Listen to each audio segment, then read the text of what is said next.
everyone,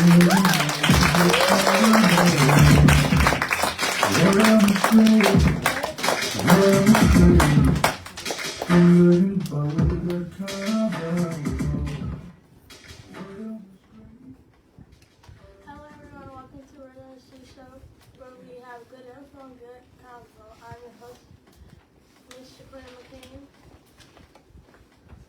Because youth are running this show, we know that what youth want and need, what important to us, support youth education, empowerment,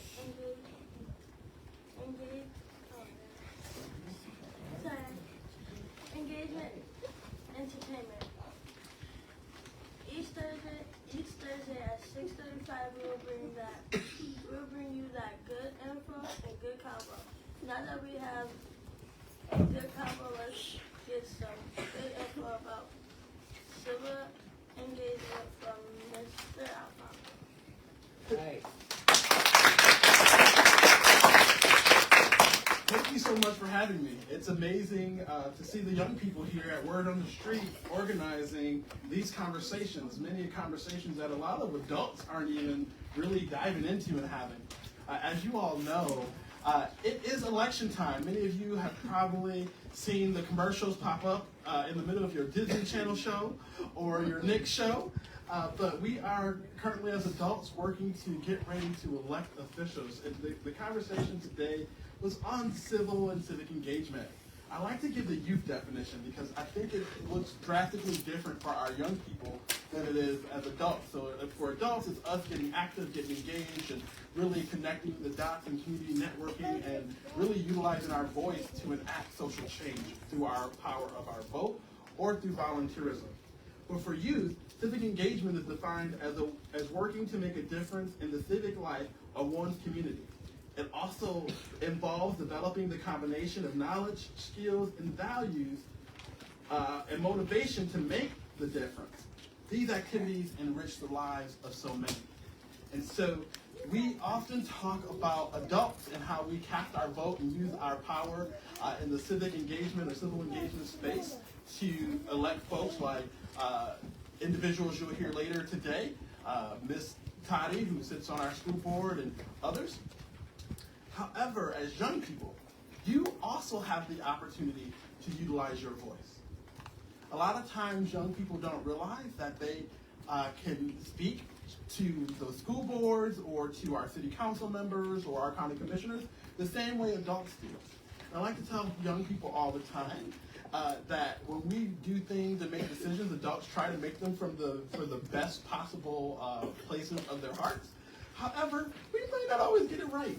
And so it's important as young people to let us know when we aren't getting it right, to let your parents know when you have issues going on within your schools, when you see issues within your cities, because I am a firm believer that the solutions to our problems today are already solvable. They're already in each and every person that we encounter or interact with. It's just how we activate our voice. And so civil engagement or civic engagement collectively is how we activate our voice.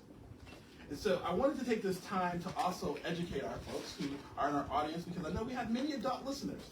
And so in this time we talk about civic engagement, and civic engagement, and your part that you play in that role. We are in a wonderful time of our country, which I'm calling the tipping point, as I see so many pivotal changes needed happening in this season. But we need our adults to get out and utilize their voice. So November 8th, kids, is election day. So many of you may see the polling stations being set up in your schools or at your local churches. And that election is focused on our midterms. And midterms is the halfway point from the presidential election to the next presidential election that we have, in which we typically vote and elect our U.S. congressmen and women, as well as our U.S. senators and women. We also have local positions that are often on the ballot during that midterm. For the adults, there's a lot at stake, because we talk about our schools, we talk about our cities, and so issues that we can get civically engaged on is if you have your school lunch. You just don't like your school lunch, right? that's the topic or something that you can get involved on and say, hey, I want to join the student council in school, and let's figure out how we can ask the principal for healthier items at lunch. And if it doesn't go with the principal, you can always go past the principal. Let's see if we can take this to the school board superintendent. If it doesn't hit your target, then you can rally your group of friends and say, hey, we're going to go talk to the school board members. And we're going to see if they can help us get this change happening. And so, again, most people hear about change at the national level, so we hear about the president and the vice president and all of those amazing people. But there are so many different offices, one at the federal level, which is our executive. We have the executive, the legislative, and the judicial branches of government. So many of you will learn that as you are in your classes, and for our adults that are there, we probably need that refresher from our civics class in 9th grade, but it's there as our three branches of government: the executive, the legislative, and the judicial. And so federally, we have, of course, the president, which is one person we vote for, vice president, which is another person. But how many of you know that there's 15 people that one vote for the president encompasses? And so that's called their cabinet. And so their vote allows for 15 other members to have a position, whether it's the Department of Agriculture, who decides your food, the Department of Transportation, which helps decide where funding goes for road and things like that. In the legislative branch, I talked about that midterm election we have. That is your U.S. senators and House of Representative members. There are 100 U.S. senators. It's based off of our census population, how many senators each state gets. And then same for the House of Representatives, there are 435 seats. For our judicial, many of you heard this year, and many of us in this space, reflect Justice Ketanji Brown Jackson, who was nominated and appointed to the Supreme Court Justice. There are 9 of those seats. What's unique about those seats is that they're lifetimes. So once you are on there until you retire or until you expire. And so that's really important because these people are making decisions around things like healthcare issues or our issues within our schools that we may have on racial discrimination and things like that. I'm going to move really quickly because I want to get to our other amazing guests we have, but want to also break down our state and local governments because those elections are actually happening right now, and where you can tell your parents on November 8th, hey, did you vote? Ask your parents to take you with them when they go vote. It's a great experience. I take my children with me. They get to see how we cast that ballot. It is a wonderful, again, experience for young people to experience. So at the state level, we have an executive branch as well, a legislative and a judicial. And the executive branch at the state level, your person who is like the president is the governor. So they're considered the governor, and those are 55 of those seats because we have 50 states and 5 territories. And then the state agencies we have that the governors oversee, whether that is the Department of Human Services, whether that is the Department of Transportation, is 1,200 different agencies that state governments run. So those are a lot of people that people put in place. Legislatively, we know state senator seats are 1,972, and state representative seats are 5,411 throughout each state. And then each state also has their own Supreme Court. We talked about that, which is the highest court of the state. And we have 232 of those seats. And then the lower state courts have 30,000 seats. One thing a lot of people don't know, and I'm saying this in this mouthful, especially for our adult viewers, is a lot of people don't realize that your president gets to appoint a lot of those state judge seats. And that's why the presidency and the presidential elections are so important, because who you have in those judge seats dictate your policies on who's going to prison in your community. It also dictates certain laws and aspects of your community. So if you have people who are have racial discrimination backgrounds or have any biases and they get those judge seats, that can look really detrimental to our communities. And then locally, and then I'm almost done with you. We have, for the executive cabinet, they're considered the mayors. So most forms of government have a mayor who are the figureheads. Here in the city of Port Huron, we have what is called a city manager run form of government. And so while we have elected officials who are in place, the city manager runs the day-to-day operations of the city. The mayor is there as a figurehead. She helps create policies, and she also is there to really communicate within the community. So there are over 19,429 mayors throughout the United States. And then we have our counties. So each county also has its own form of government. And that data is actually unavailable because there's so many of those elected officials. Each county, it just fluctuates. And then legislatively, we have what is called the city council. And so your city council enacts your policy. So if you have an issue with your streets, if you have an issue with your neighbor not cleaning up their yard, if you have an issue with any of those things, your city council is the people that you go to for that. And we have about 89,000 of those throughout the country. And then, of course, locally, you have your district courts and your local judges, and those numbers are not available as well because they vary depending on the size and scope of the courts. And so that quick lesson, just with a brief overview of what's at stake this election. Remember, we have school boards up, we have school board members up for election, we have city council members up for election, and do your research. You all, young people, y'all have these wonderful things we call smartphones. So if you want to know something about a candidate that's on the ballot, and if they'll be good for your school, or if they'll be good for your city, just Google them. We tell people, Google people all the time, use what you have, Google them, and then you can spark the conversation with your parents. Hey, did you know so-and-so believes that we shouldn't be teaching Black history within our schools, right? Oh, so-and-so believes that our cities would be better if we didn't have diversity. We would know those things if we just use what's at our disposal, and that's our wonderful technology, because they tell us everything. And I tell people, don't really listen to the commercials.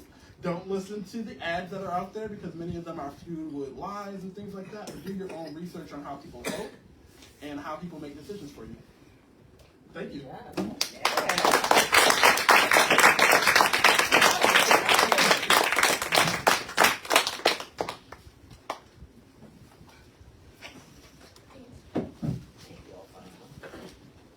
Thank you, Mr. Alphonso. I am excited about the good convo we are about to get into. The word on the street tonight is education. And special guests for our good convo are current Port Huron Area School District Board member, Mrs. Jessica Totty, and the Blue Water YMCA president. And Port Huron Area School District Board candidate, Mr. Tony. We are going to get right to the convo and allow our guests to introduce themselves. This time, please. Oh, well, thank you. Thank you, everyone, for having me here today. I really am excited when I was asked by Mr. Tony to be a part of this. It really warmed my heart. So thank you. I am currently, as it was mentioned, I'm currently a school board member. I was elected in 2020. I am a community member and activist here in Port Huron. I've lived here for 27 years. Our children, 5 of them, by the way, have all been part of the Port Huron Area School District. And let's see what else can I tell you about me. I'm married. I have 3 grandchildren who are the apple of my eye. And I'm also a pastor in the community. My husband and I are pastors for #SeeForYourself Church. We are non-denominational. And I'm just excited to be here, as I said, and to serve the community in the capacity as a school board member. So thank you, and I thank all those that have voted for me in 2020. We run, by the way, I know a question's coming up, but I'm going to stick it in here now. Our terms are for 6 years. So I'm not up right now, but I will be up after 2026. So. Okay. All right, thank you, Ms. Totty. Well, I am Mr. Tony Miller. I am sitting in for Mr. Josh Chapman, who had an emergency, and he is the president and CEO of Blue Water YMCA. And so we thank him for, even though he couldn't make it because of dealing with the emergency, but that's what happens when you're working with young people, right? Dealing with emergencies. But I'm Mr. Tony. I just have a joy of working with these young people, and I think that it is so important that we begin to lift up the voices of these young people and allow them to see the people who are making decisions on their behalf, and that they begin to see that they have power, just as Mr. Alphonso was talking about. And once they get civically engaged, that they can start changing things, that they can start hearing what Ms. Totty says and what other people are saying that represent them. And if they don't like it, then they can go home and tell their mother and their parents, I'm not so sure that they're going to make the good decision for me. But then when they listen to people like Miss Totty, that, oh, Miss Totty's a good one. We got to make sure when her term comes up, Mom, you got to make sure you vote for her. All right? And so you begin to see the power that you have once you get the information. And so I'm just here to support the conversation, and I'm looking forward to it with our special host, Miss Shacoyia. Yeah. Yeah. By the way.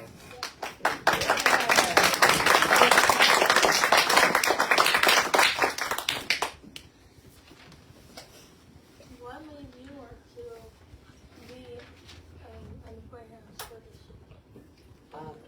Yes, what inspired that was I had seen it advertised somewhere, and I thought, what a great way to serve our community and to be a voice for people that may not be being heard. As a female, for one, and then as a Hispanic woman, also American Indian, there are situations and opportunities that I face, and I know other people of color face as well. And so it's really important for our voice to be heard at the table. As Mr. Alphonso so eloquently pointed out, the voting and how important, our ancestors, I'm including myself in this, our ancestors worked really hard to get that vote, that opportunity for us to be heard and our voices to be heard. So I take that really seriously, and I want the best for children. Not only, like I said, am I a mother, I'm a grandmother, but you guys are my future. And it's really important that we hear your voice and that we take seriously what you have to say and your thoughts, because truly they are valued and valuable.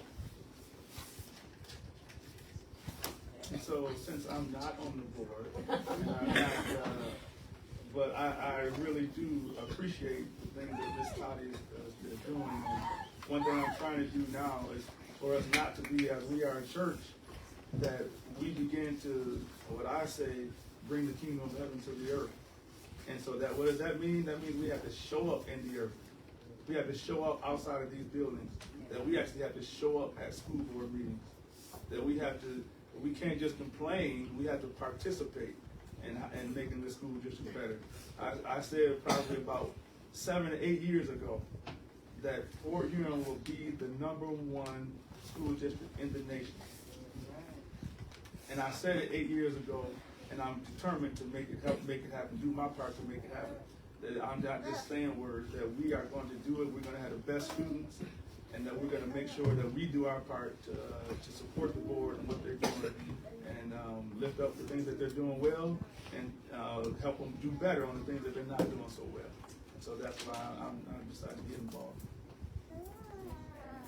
What does the school board do? Okay, so what the school board does is, one, as I mentioned, we listen to the voice of the people, and that includes young people.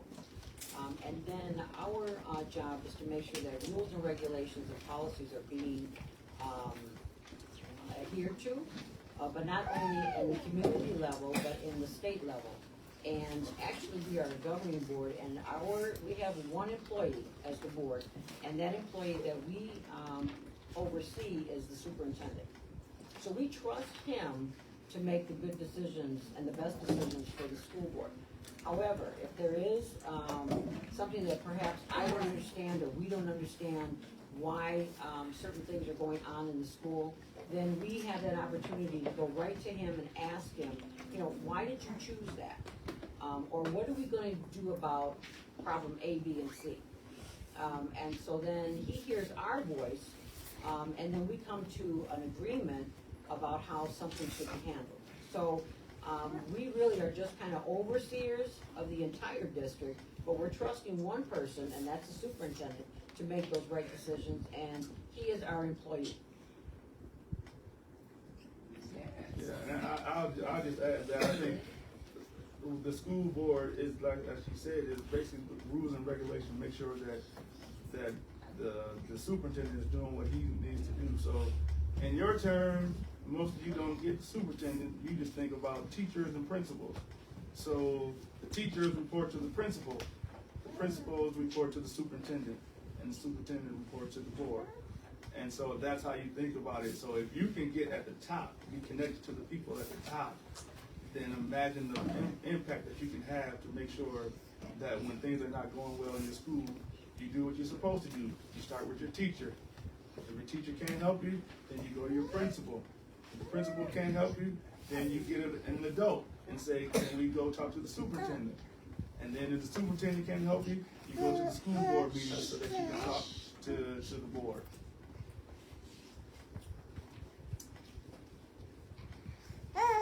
How long do you serve on the school? Yeah, I had said that a little bit earlier. I served for 6 years, and I'm just completing my 2nd year, so I have 4 more years on the board. What improvement would you like to see in the finance and school? Well, first, I do want to give kudos to all of our staff, our teachers and paraprofessionals that are doing a great job right now as it stands in our school district. They do an awesome and amazing job, especially in the recovery phase of what we're in now, post-COVID. COVID is not over with, but as many of you know,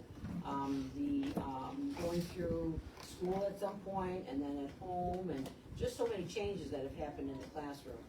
I really want to applaud our teachers and principals and staff. But changes that I would like to see and that I voice is that I would like to see more male teachers, for one, and I would also like to see more people of color in those roles from the cabinet, that's what Mr. Cahulas, the superintendent, he has a cabinet, just like Alphonso talked about. The president has a cabinet. Well, the superintendent has a cabinet as well. These people that are the ones that support him and the ones that take care of different departments in the organization. So I would like to see people of color from the top down, because we are more than capable of getting the job done. And so I believe that we can do better as far as recruitment, as far as retainment. I believe that we can do much better than what we are doing right now. Again, I understand we are coming out of an era. These last 2 years have been truly difficult, and as many of you know, the economy everyone is looking for help, right? And so it's hard to find those employees right now. However, nothing is impossible, and I'm going to say nothing is impossible with God. And so I truly believe that we can have that change in our school districts, that we can have people of color, again, from the top down, yeah. And so I'll just leave it at that. But women and people of color, I believe, is where we need to really hit the mark. I agree. That's one thing. Diversity is definitely a thing that is needed, and just a more awareness of what our schools are doing. How are our schools doing? Are they doing the job for our young people that they need to do? Are they really digging into problems? Like I think one thing that I've always struggled with, even with our young people, is issues that one of the school board employees, Mr. Strong Shackelford, when he was at Central, he took on the issue about suspension for young boys and for kids of color.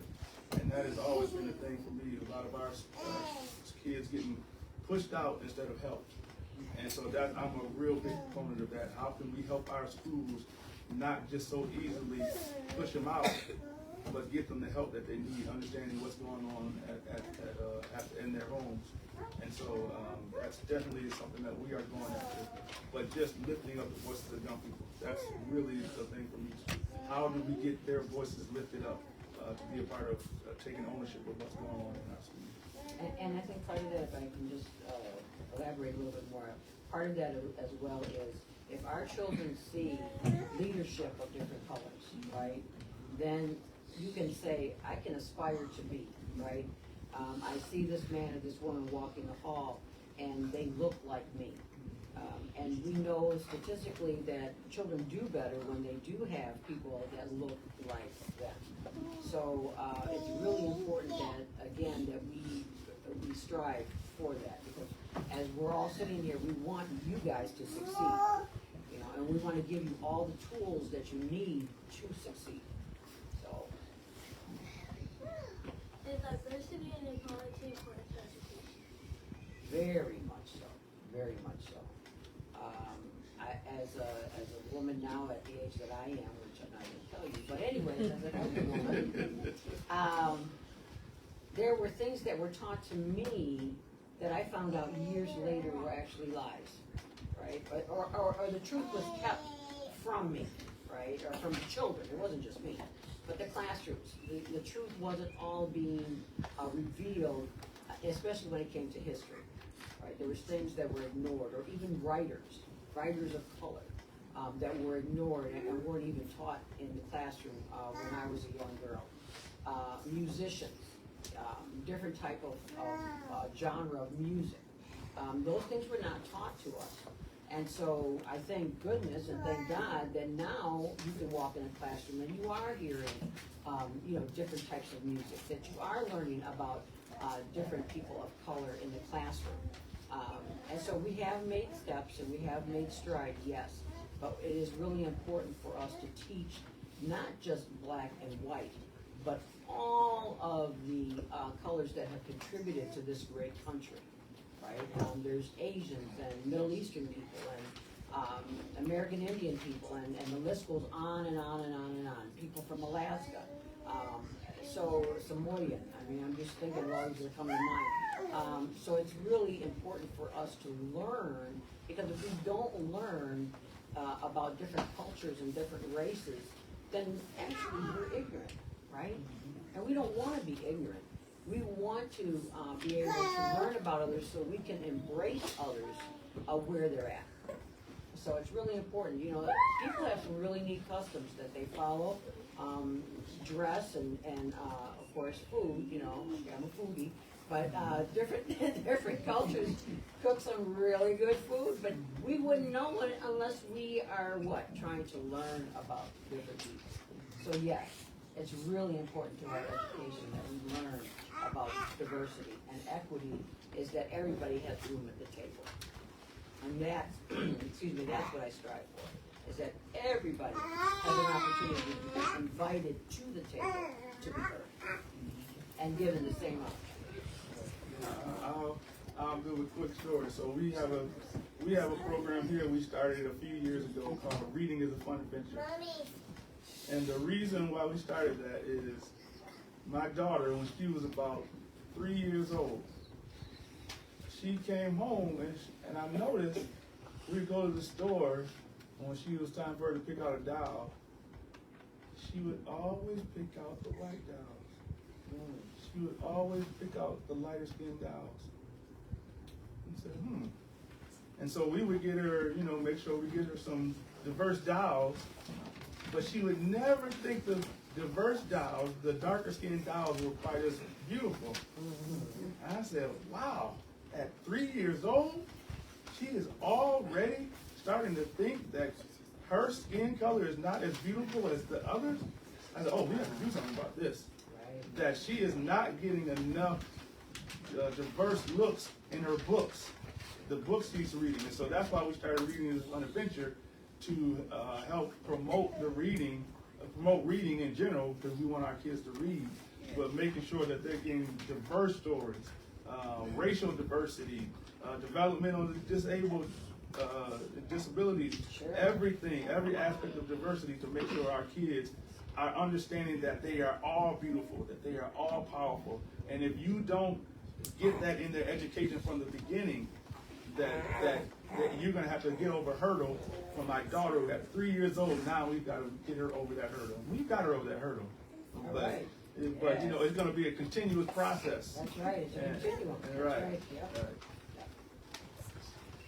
How can the board make sure the district promotes a diverse equality? How can the board make sure the district promotes a diverse, equitable environment? Okay, so that's good that you brought that up. So we were at a workshop that started. Were you invited to that workshop for the community?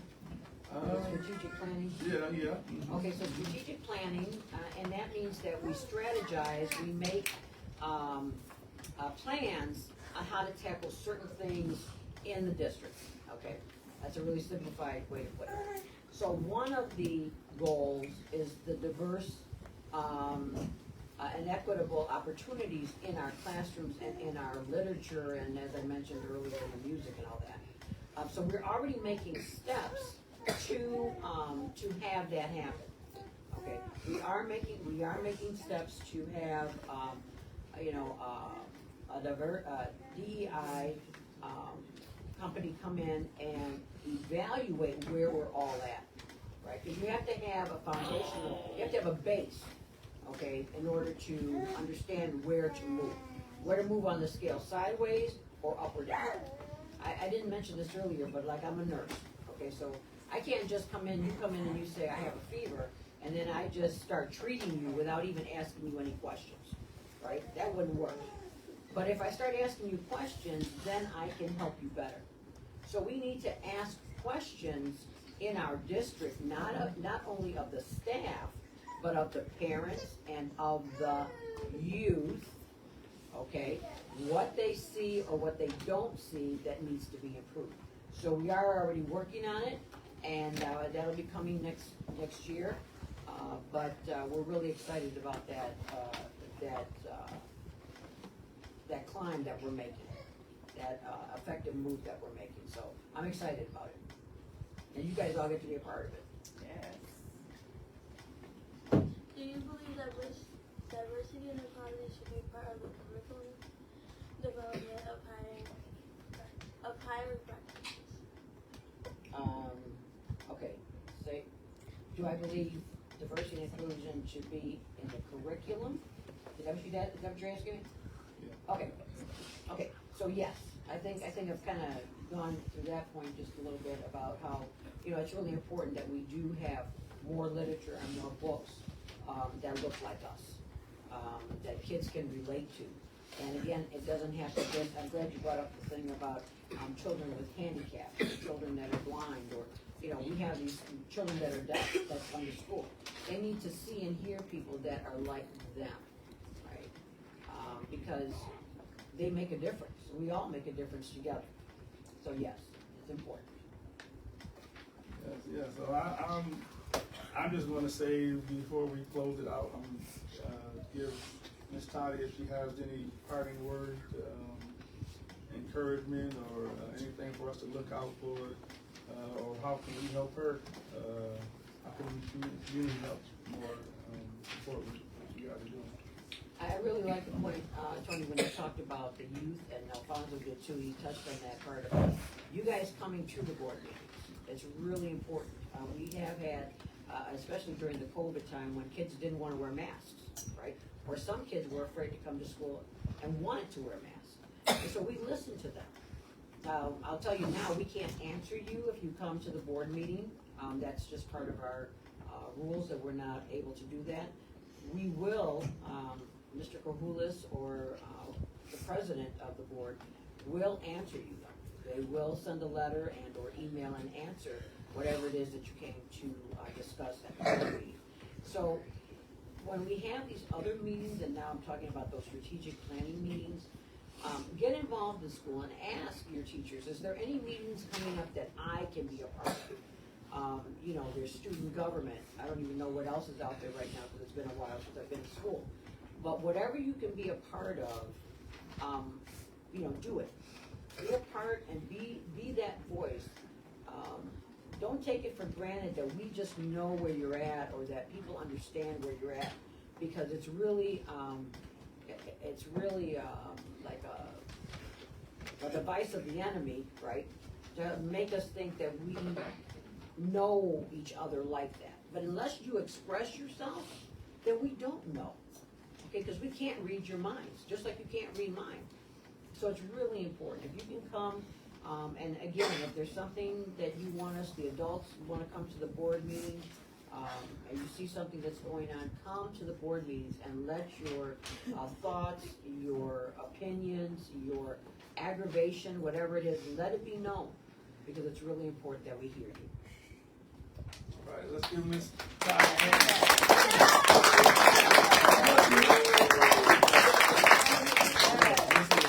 been so fun. We thank you.